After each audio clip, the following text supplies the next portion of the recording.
Hello, everyone. Thank you so much for joining me for Wlbt Plus. My name is Cara Shirley. I'm your digital news desk host. It is Tuesday. It's Tuesday, November the 19th. Yes, November the 19th. And that's what it is. Thank you guys so much for tuning in and joining me today for Wlbt Plus. If you're watching on our website or our app, thank you so much. And if you're watching on any of our streaming channels, we appreciate you being here as well. We stream on Facebook, YouTube, Twitch, sometimes our TikTok page as well. And if you are joining us on our streaming pages, don't forget you can join in the conversation here if you have any comments or thoughts, questions, or anything. You can leave those in the comments section. As a matter of fact, if you're tuning in on our social channels, let me know where you're watching from. I like to see where everybody tunes in from. Before we jump into the news, let's go ahead and take a look outside. Right now, we're going to be looking over Raymond through our sky cams, and it is a beautiful day out there. A little warm for our time of year. The temperatures are going to be dropping drastically, though, over the next few days. We're going to give you a quick look at the forecast in just a little bit. And then, of course, at 2:30, our First Alert Weather team will be in here to give you a look at the forecast, your in-depth forecast going into next week, Thanksgiving week. So you make sure you tune in here at 2:30. We'll go ahead and jump into the news now, and something that happened overnight, or actually last night here in the Jackson area. A woman was hit by a vehicle while she was allegedly sitting in the middle of the street here in Jackson. So this happened on, West Ridge Drive. It was the 900 block of West Ridge Drive, and I have that here for you to look at. So you can see the red box here is approximately downtown Jackson area. Right over here is West Ridge Drive. This is in the 900 block of West Ridge Drive where the incident happened. So it happened around 7 o'clock on Monday. Officers discovered that an unidentified woman was struck by a vehicle, and she was taken to a local hospital via AMR. Where she did later, unfortunately, pass away. The driver of the vehicle was still on the scene when JPD arrived. We don't have information on the identity of the woman, but when that comes into us, we will pass that information along to you. And then a trial date is now set for a former Clinton daycare worker who is facing one felony count of child abuse. This is her on your screen. And now her name is Ashateria Vinay Williams, and she's going to be tried May the 12th of next year for injuring a 1-year-old baby at a Wildwood Child Care Center, and this happened in November of 2022. Police say Williams, who was at the time 22 years old, was carrying a baby in a way that caused injury to its lip. She entered a not guilty plea to the indictment, and of course, we will continue to follow that as well. Also, we have developing here in Jackson, an internal investigation is underway in the Jackson Police Department. This comes after 2 officers were placed on administrative leave for not taking action after a deadly crash. So Chief Joseph Wade says they were investigating a deadly crash that happened at the intersection of Cooper Road and Suncrest Drive early Saturday morning. 35-year-old Tina Sawyer was killed in the crash that happened then. Through the investigation, they were able to find out, or they learned that 2 police officers passed the scene without stopping to help. Now, Chief Wade is pledging to hold those involved responsible in order to maintain the department's mission. The citizens hold me accountable. Therefore, I will be holding these officers accountable for their questionable actions and inactions. We're creating trust, not distrust. We expect our officers to have the utmost integrity, and when they don't, then they don't fit my mission and my vision for the police department. Chief Wade said that he has been in contact with the mother of the victim, and as well as NBI, who will now handle this investigation going forward. Normally, when NBI is investigating something, we don't get information until that investigation is complete. So once we do get an update on this or any additional information, we will, of course, pass it along to you. And police are also investigating a wreck that happened late last night in West Jackson. Let me show you the video from the scene here. Horrible. It's absolutely horrible. So JPD says around 7 o'clock last night, a Chevy Camaro was headed east on Clinton Boulevard near Killenly Boulevard, where it veered into oncoming traffic. It collided with a Chevy Tahoe. Three people were hurt. One person was seriously injured, and all three were taken to the hospital. At this time, we don't have an update on them, but we are trying to get that. And as soon as it is released to us, we will pass that along to you as well. And we now know the name of the man who was shot to death over the weekend in Northeast Jackson. Police say Lamar Washington was shot multiple times Sunday on North Point Parkway. They don't have any suspects yet, unfortunately, and the motive for the shooting is still unclear. JPD and Crime Stoppers are asking that if you have any additional information on this, if you saw something, if you heard something, if you have security cameras in that area, a Ring doorbell camera, anything that might lead to the arrest of who is responsible for this homicide, please reach out to Jackson Police Department or Crime Stoppers and pass that information along to them so that this can be brought to justice. And construction is set to begin in Madison County on Bozeman Road. Is actually set to begin this week. As part, if it's part of your daily commute, you should consider an alternate route for the next few weeks. So let's show you.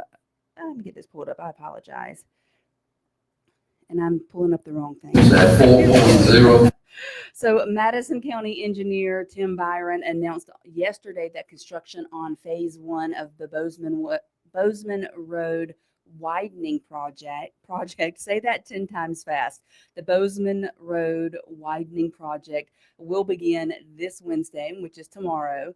Phase 1 is the section of Bozeman Road between Reunion Parkway and Highway 463 in Madison, as well as the intersection at Gluckstadt.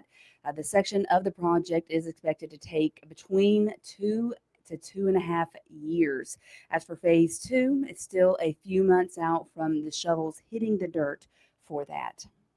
I'm not exactly sure when they're going to begin the construction on that because there's not as much clearing involved in that, but the major work in the roadways is not going to happen until after Christmas. The contractor's they're not getting out there in the road until after Christmas season. So Bozeman Road will be widened into a 4-lane with turn lanes at all intersections as well. We told you during election weekend and even last week about the Freedom Ridge expansion vote. We got a follow up on that.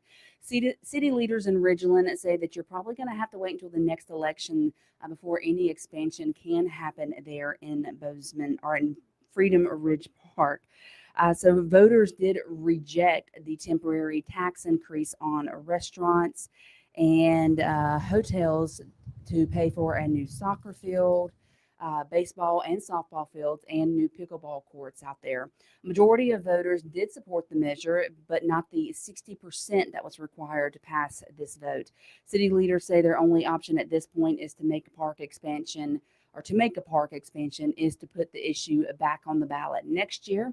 So if this is something that you did support and you would like to see happen, look for it again next year and maybe, try and spread the word and get more people on board to vote for it. You got a year to look at it.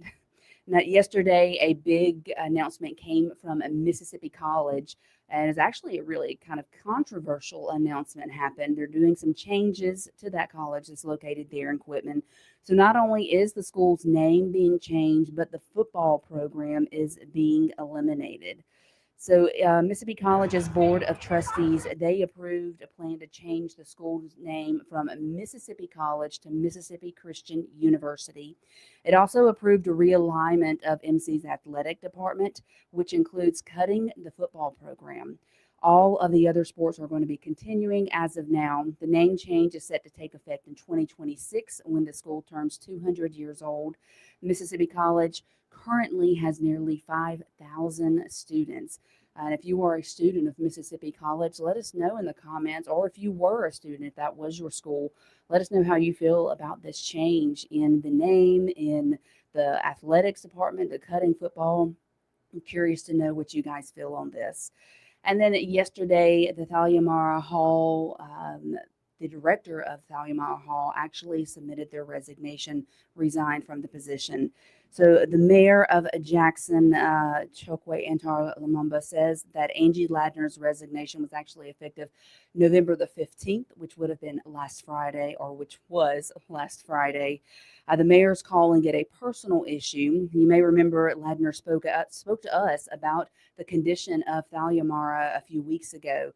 Her resignation later cited several factors, including workplace harassment, gross negligence, and a toxic work environment.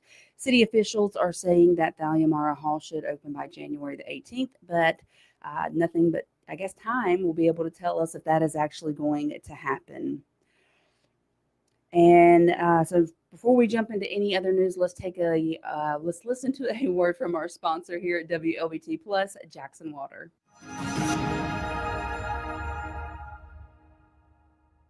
At Jackson Water, we are in the game and locked in on our goals. Every day, our dedicated teams are hard at work, ensuring that clean, reliable water flows to every home and business in Jackson. We are not just fixing pipes. We're investing in a brighter, more resilient future for our city. Jackson Water, water for all the time. And again, thank you to Jackson Water for making WLBT Plus possible. Helps me bring you this show every weekday at 1, and then additional content that we are creating for you guys. So stick around with us, and we'll bring you some more. And again, thanks to Jackson Water for sponsoring us. So let's look at our forecast real quick. I told you we have some cooler temperatures on the way tomorrow. Right now, looking outside, we are all sitting in the mid-70s with Forest and Vicksburg looking to be the warmest. Nope, I'm wrong. Macomb is the warmest place on the map, sitting at a 77. But it is very pleasant, although a little warm for this time of year. Temperatures outside right now. Our current radar is clear. There's no rain in the area, and we're actually not expecting any rain in the area. If we look over our next 12 hours, you can see we're going to drop down to the upper 50s overnight. The beautiful night planned. And then if we look at the 7-day forecast, look at those temperatures this weekend. 58 on Friday, 64 on Saturday, 71 on Sunday. It's a beautiful weekend. Beautiful temperatures actually dropping down into the upper 30s overnight. So it is definitely going to be fall weather out there just in time for Thanksgiving next week. But I'm looking forward to these cooler temperatures 100%. Well, let's talk now about the mayor on his campaign finance report. So he had a meeting or a press conference yesterday, and we were there, and our CJ LeMaster was there, and asked him some questions about his campaign finance report. He hasn't filed one in 3 years, and according to Mississippi state law, you have to file one or you don't get paid. So nearly 2 weeks after the Jackson's mayor, former city council president, and the Hinds County DA were indicted, we're learning that the records that we have been trying to get for weeks now could be a part of the scandal. So yesterday, the mayor told 3 on Your Side that our reporting from last week, where we found the mayor had not filed his campaign finance report for 3 years, was related to the federal bribery case, although he, quote, could not speak on it. The campaign finance report reveals the campaign finance records in question are a key part of the federal case against Lumumba because they could reveal the $50,000 in alleged contributions to influence a future real estate deal. So the mayor's statement did come as a bit of a surprise to us, as the records he would have filed would have been before he allegedly received this money that was shown there in that picture. It was $50,000, $5,000, $10,000 checks that was given to him as a campaign contribution. His statement also hinted to other documents the feds could be trying to obtain in the case against him. Can you speak to your campaign's failure to file annual campaign finance reports for the last 3 years? I know you briefly talked about it October 21st. State law says the elected official shall not be paid any salary if they are not current on those reports. So the municipality shall not pay that public official any salary. I know you've been paid. I'm assuming you've been paid during this time. Can you respond to that? That is associated with this case, and so I will not speak to it. I've spoken to it before, and I would leave my response to what it was. So our city records show that as recently as this summer, Lumumba's salary was $120,000 a year. And as far as we know, he has been paid, or he is being paid at this time. Last month, he admitted to not filing the campaign finance report and said it wasn't uncustomary for his campaign to do so. We are going to continue to follow this, of course, the entire bribery scandal. And as a reminder to you guys, if you go to our website, let me show you it here right now. So if you go to our website at the very top of the page, you see Jackson bribery scandal. If you click on that, it is going to give you all of the stories and the breaking news that we have covered on this, and we will continue to update it as we update you when more information comes in. Right now, there is set to be a pretrial hearing in December. I believe it's going to happen on the 19th of December. There is also supposed to be another time to hear some motions, pretrial motions, before the federal court, and that's going to be earlier in December. And as of this time, the trial is still set to start in January on the 6th. Federal court does not allow TVs in the courtroom, but we will have a reporter in the courtroom, most likely CJ Lemaster, but we will have a reporter in the courtroom to cover this and to bring you all of the updates on what happens in this trial should it happen on February 6th. It could very well not happen. It could be pushed back. A deal could be made. There are so many different things that could happen between now and then, but we will keep you updated on everything as it happens. Now, coming to some other news here in the state, organizations can now apply for funding from the Victims of Human Trafficking and Commercial Sexual Exploitation Fund starting this week. So, State Attorney General Lynn Fitch says organizations that help trafficking victims recover and heal are invited to apply for a portion of the $2.5 million that has been appropriated by the legislature. Fitch says applications must be received by December 13th, and the fund was created during the legislative session in 2020 to provide funding to direct service providers for trafficking victims in Mississippi. And another quick update of something that is here close to home. There's a big project in Jackson's Fondren district that is near completion. It's a parking garage that is supposed to happen over there. It's located behind the Station restaurant. The parking garage will have 5 levels. Residents and business owners we talked to said that they are excited to have this new parking option. It would be good for the elder and for the people to park, so we won't have to be parked on the street, people driving by. You leg out, sometimes you get hit, sometimes you won't. So that's a great idea that has been done like that. I'm grateful for that. So officials are saying that they hope that this will be open by early December. Well, that is going to be the end of WLBT Plus today. Thank you guys so much for tuning in. I'll be back tomorrow at 1 o'clock. And then on Thursday of this week, we will have Justice Jim Kitchens in with us. We're talking to him before the runoff elections happen next week. Don't forget, those are the 26th, next Tuesday, that the runoff elections are happening. Also, on Friday, we will have Senator Jennifer Branning in, and the runoff election is between Justice Kitchens and Senator Branning for the Mississippi Supreme Court. So you can absentee vote now, or you can wait until next Tuesday to vote in person. However, just remember, if you're going to be traveling for the holidays, you might want to go ahead and absentee vote, especially if you have a very strong opinion in this matter. But again, Justice Jim Kitchens will be with us on Thursday, and Senator Jennifer Branning will be with us on Friday of this week. Make sure you're tuning in then. 2:30 today, our First Alert weather team will be in here to give you a deep look at your forecast, and I will be back tomorrow at 1 o'clock. I hope you all have a wonderful day. Enjoy the sunshine, enjoy the good weather, and I will see you tomorrow. Bye.